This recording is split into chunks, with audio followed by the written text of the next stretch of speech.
Ce dimanche 4 février 2024, dans 7 à 8 sur TF1, Lynn Renaud a évoqué l'avortement qu'elle a subi il y a 77 ans.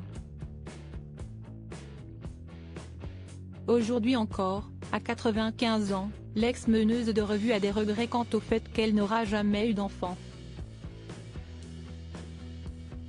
Durant un demi-siècle, Lynn Renaud a partagé sa vie avec son mari Loulou Gasté, qui avait 20 ans de plus qu'elle. Elle a rencontré son mari quand elle n'avait que 17 ans. Dans les colonnes du Monde, en 2021, elle se souvenait des meilleurs moments passés avec son mari mais également des pires comme son avortement clandestin quand elle avait 18 ans. Je me suis un jour retrouvée enceinte et ce fut la panique pour tous les deux.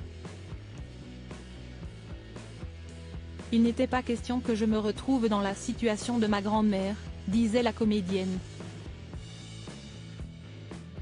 À l'époque, l'avortement était interdit en France. Pour ne pas devenir père, Loulou Gasté, mort en 1995, a organisé un avortement clandestin. Il a organisé un avortement dont je garde un souvenir effroyable. Une adresse glauque, un appartement sombre, une tricoteuse, se souvenait-elle. Un avortement à la suite duquel Lynn Renaud a eu des complications avec un début de septicémie. Un gynécologue a été contraint de pratiquer un curetage à vif afin d'éviter que la situation ne dégénère. Je me souviens d'une aiguille à tricoter ce dimanche 4 février 2024, Lynn Renaud est revenue sur ce souvenir douloureux.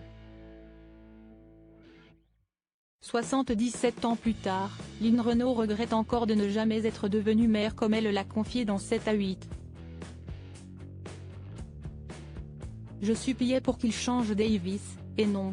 On est resté sur l'idée de faire un avortement, se souvient-elle au sujet du moment où elle était enceinte.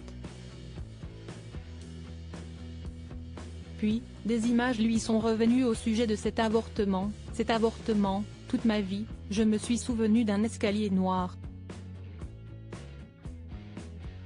Je me souviens de ce qu'on appelait une faiseuse d'ange. Je me souviens d'une aiguille à tricoter. Je suis revenue à la maison, et là, j'ai commencé une septicémie. À la suite de l'intervention du gynécologue, Lynn Renaud a appris qu'elle n'aurait jamais d'enfant. Une douleur intacte.